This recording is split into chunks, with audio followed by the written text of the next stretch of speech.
Bueno, en este capítulo hablamos sobre la relación de Poisson o relación de Poisson, que bueno, en resumidas cuentas, habla sobre que existe una constante entre la deformación longitudinal y la deformación transversal.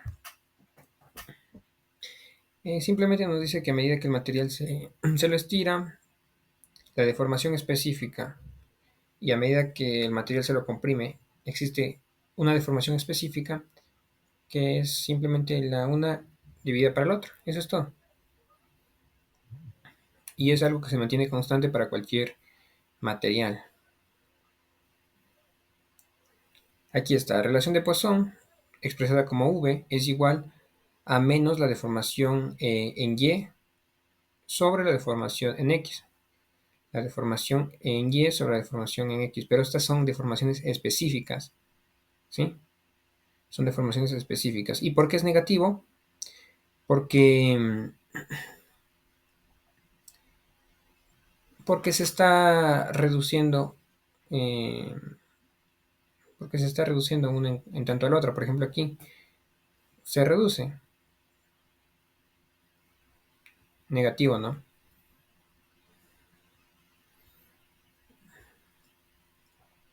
Dice E y V fueron definidos como esfuerzos uniaxiales. Em, la deformación en X es igual al esfuerzo en X menos el- la relación de Poisson que multiplica la deformación en Y más la deformación en Z sobre el módulo de elasticidad. Acá tenemos un ejemplo, la muestra de 50 por 50 por 50, esfuerzos iguales a 90 megapascales, módulo de elasticidad, coeficiente de Poisson de 0.28, calcula la longitud del resultado, de la resultante en cada lado, asumir que el material está en un rango elástico. Bueno, por ejemplo, aquí tenemos el módulo de elasticidad, aquí el coeficiente, la relación de Poisson, y aquí esfuerzos iguales a 90 megapascales. En todas las direcciones, como podemos ver, se está aplicando esfuerzos de 90 megapascales. Entonces aquí solo tenemos que reemplazar los valores de los esfuerzos, el coeficiente de Poisson y la relación, la constante elástica, pero siempre y cuando tomando las unidades correspondientes. Por ejemplo, que si estamos trabajando con megapascales, y acá estamos trabajando con gigapascales, trabajar todo en megapascales o todo en gigapascales para tener una magnitud verdadera, ¿no?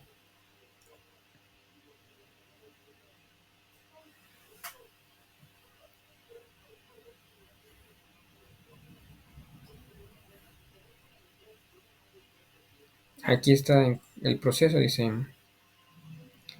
como podemos ver, deformación en X. La deformación en X, como está hacia adentro de la figura, es negativa. Aquí la deformación en Z también es negativa y la deformación en Y también es negativa. Todas estas deformaciones son negativas. Entonces aquí, aquí y acá hay que cambiarles por el signo negativo. Por ejemplo, aquí menos 90 megapascales menos el 0.28 por esto también es negativo, estos dos, y dividido por el módulo de elasticidad, que nos da este valor de aquí, que es la deformación específica. Esta es la deformación específica en X, y como la deformación en Y y la deformación en Z son iguales a la deformación en X, entonces ya tendríamos ese valor de ahí. Y ahora, mmm, para calcular esto, bueno, estas son las deformaciones específicas, pero calcular la deformación hay que multiplicar por los 50 por 50, que viene a ser la longitud inicial de la muestra. Entonces ya tenemos que en X, en Y y en Z, pues existe una deformación de menos 0.0198 milímetros. Y como la longitud inicial es de 50 menos lo que se deforma, pues tenemos una resultante de 49.98 milímetros.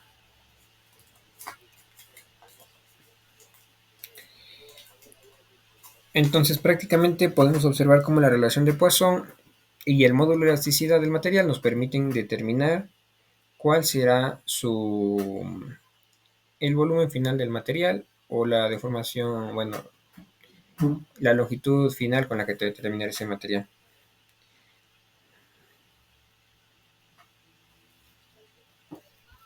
Aquí tenemos una tabla de los módulos típicos y los valores de la relación de Poisson según la temperatura, ¿no? Pero bueno, aquí tenemos aluminio, ladrillo, acero, concreto, el corcho, el epóxido y otros materiales como la madera. Materiales, ese es el módulo de elasticidad del material.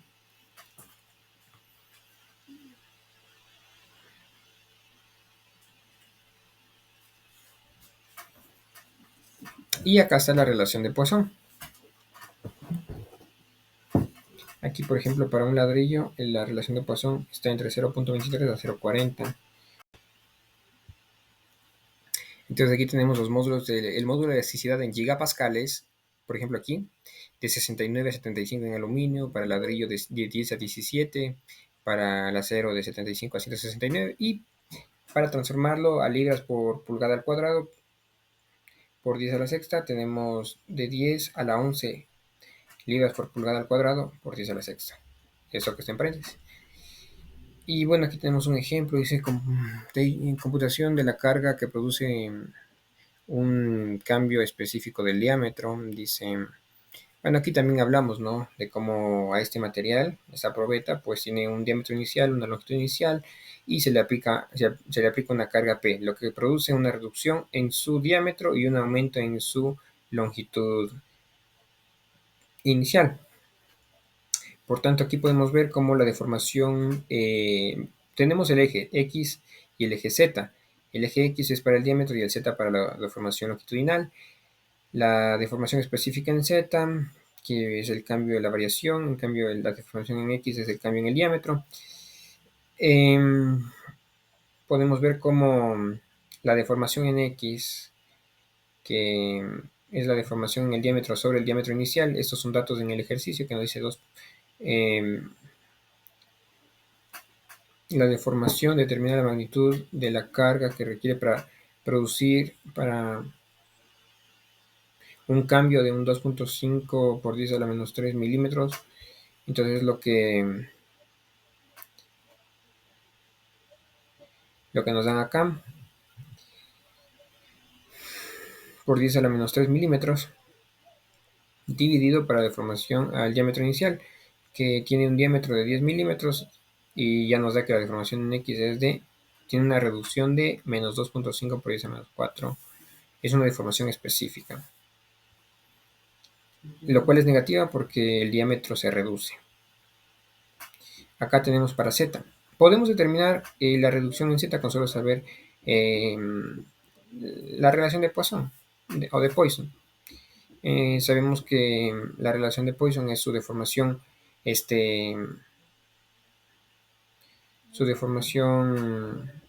en X dividido para su deformación en Z.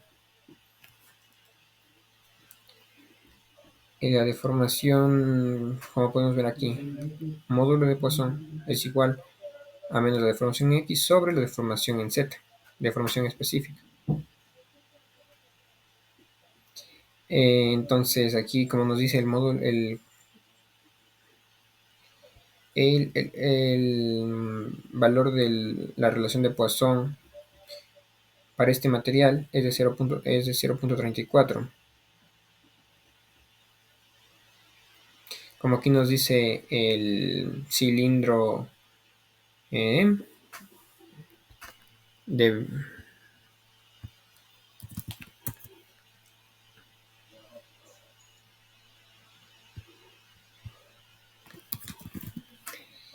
brass, que significa de latón, brass.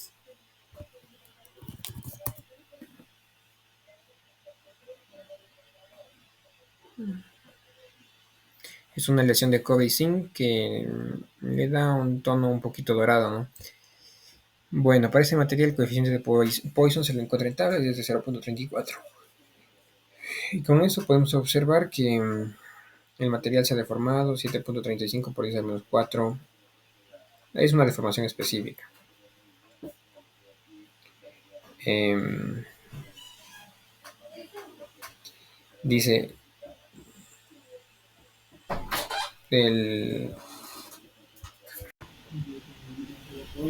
bueno, aquí dice que la carga aplicada ha sido computada para la ecuación de 7.5 y el módulo de elasticidad nos da en la tabla que tiene 97 gigapascales. El esfuerzo aplicado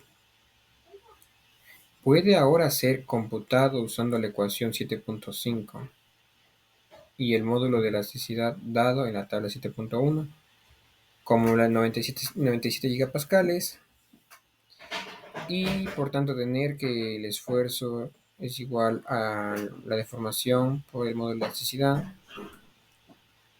y tenemos el esfuerzo aplicado en Z, ¿no?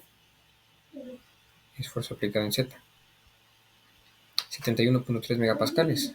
Finalmente, de la ecuación 7.1, la aplicación de la fuerza puede ser determinada como la fuerza es igual al esfuerzo por el área inicial. Entonces el esfuerzo por el área inicial nos da que está experimentando un esfuerzo de 5.600 newtons.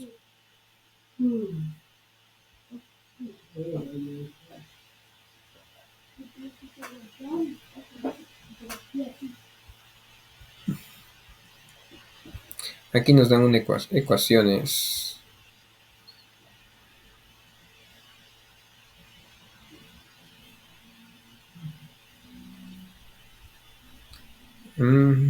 Aquí no aparecen las ecuaciones que nos mencionan aquí porque nos dicen la tabla 7.5, 7.1. Nos sirve para determinar el módulo de elasticidad, ¿no?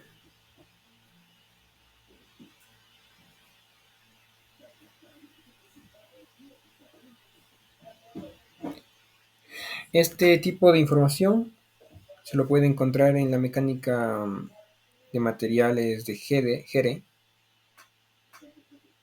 en el cual sí se aprende sobre ese tipo de cosas, ¿no? Tenemos métodos para determinar el módulo de elasticidad. Claro, hay muchas formas. Como es una pendiente, diferencia entre la altura sobre la diferencia entre la longitud. Tenemos métodos para determinar el esfuerzo de fluencia. Principalmente es el que es del 0.2% de deformación, que ya automáticamente ya nos da ese punto. Aquí tenemos esfuerzos verdaderos, esfuerzos nominales y esfuerzos verdaderos. ¿Cuál es la diferencia entre esfuerzos verdaderos y esfuerzos nominales? Es que en los esfuerzos nominales hacemos cuenta de que nosotros la, la longitud inicial o el área inicial se mantiene constante. Principalmente el área inicial se mantiene constante. Eso eh, es como quien dice, por ejemplo, nosotros estamos aplicando una fuerza en una sección circular, en una sección transversal circular, y a pesar que estamos aplicando un esfuerzo de tracción o de compresión, pensamos de que se mantiene constante esta sección transversal, lo cual no es cierto, no es cierto, porque sí va cambiando a medida que lo vamos estirando o comprimiendo.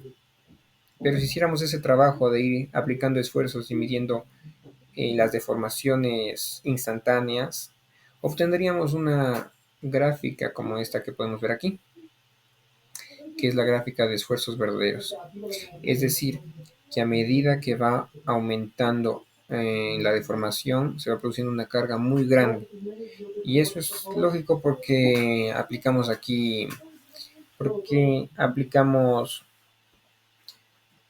un cambio en su área. En cambio, para lo que son las nominales, como pueden ver aquí se mantiene constante y aquí se acaba, pero mientras tanto acá, pues la recta crece infinitamente. Esto de los esfuerzos verdaderos es un poquito más complejo de realizar porque toca estar midiendo cada deformación. y cada cambio que se produce en su área, pero a la final termina siendo una gráfica un poco más detallada, pero por lo general la utilizamos la nominal. Es más rápida y sí nos proporciona una idea efectiva de lo que queremos entender. Esfuerzos verdaderos, nominales. Esfuerzos verdaderos son fáciles de calcular pero difícil de medir. Se utiliza mucho en investigaciones.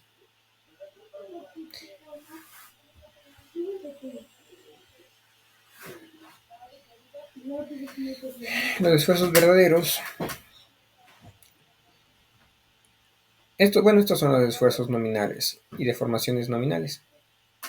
Esfuerzos nominales de formación específica nominal. Estos de acá, esfuerzo T o esfuerzo true, de formación true, son los verdaderos. Que esto ya medimos la carga que se aplique en un área instantánea, cuando ya se experimenta una deformación instantánea. Y bueno, aquí para determinar en cambio la deformación verdadera, pues se utiliza un logaritmo, una escala logarítmica, que es la relación entre la longitud instantánea que está experimentando ese material en ese momento, porque a la vez también está cambiando, además de que está cambiando eh, su área, también está cambiando su longitud, todo va cambiando, variando, y todo es instantáneo, dividido sobre su longitud inicial, y obtenemos los esfuerzos verdaderos y deformaciones verdaderas, que son más detalladas, pero como les digo, complicadas un poquito de medir. Cálculo de esfuerzos y deformaciones específicas verdaderas en función de los nominales. Podemos determinar el esfuerzo verdadero y deformación específica verdadera en función de los nominales. Sí, el esfuerzo verdadero es igual al esfuerzo que multiplica a 1 más la deformación específica. Aquí la deformación específica verdadera es igual al logaritmo natural de 1 más la deformación específica. Y se puede relacionar, ¿no?, lo nominal con lo verdadero. Pero esto de aquí solo funciona hasta antes de la zona de ahorcamiento. Porque si comienza de... Porque, claro, estas ecuaciones de aquí solo son válidas específicamente hasta antes de la zona de ahorcamiento. Pasar esa zona y ya dejan de ser válidas.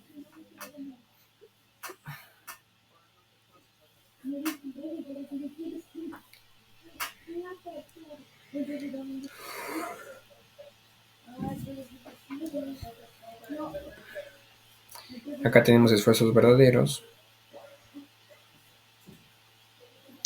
Podemos ver cómo se experimentan ciertos diferenciales que representan el cambio que está experimentando estas probetas. Estas son demostraciones de la fórmula.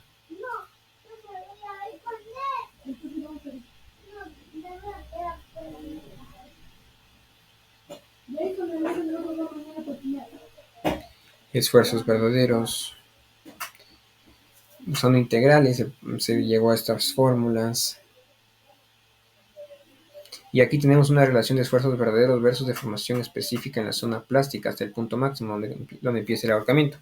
Esta de aquí es la ecuación de Holomon, que relaciona el esfuerzo verdadero, que es igual a una constante, por la deformación específica verdadera elevado a n, donde K y n son propiedades mecánicas del material. Por ejemplo, aquí, low carbon steel annealet, o sea, acero de carbón, de bajo carbón,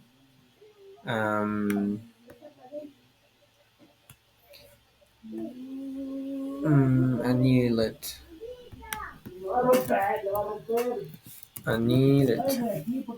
recocido. Aquí tenemos para el corcho, para latón naval, aluminio, magnesio. Y como podemos observar, tenemos K en megapascales o libras por pulgada al cuadrado, que son propiedades de cualquiera de estos materiales, y n también propiedad de del material en el que se está usando. Aquí nos dice que la ecuación de Holomón, la cual es una relación del esfuerzo verdadero y la deformación verdadera, está dada por la ecuación siguiente. Y bueno, aquí nos dice dibujar el esfuerzo verdadero para los datos que se indican a continuación: diámetro inicial, longitud de medida, carga y longitud.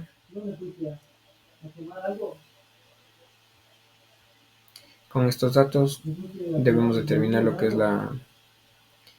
el esfuerzo y la deformación verdadera. Nos va a salir una gráfica así, en un proceso de carga, longitud, diámetro, y todo eso es hasta que comience el ahorcamiento. Pasado este punto se deben calcular los esfuerzos y deformaciones verdaderas utilizando cargas y áreas de deformación. Por eso están estos datos. Esto es hasta antes del ahorcamiento y esto ya después del ahorcamiento. Y ahí sí nos da esta gráfica de aquí.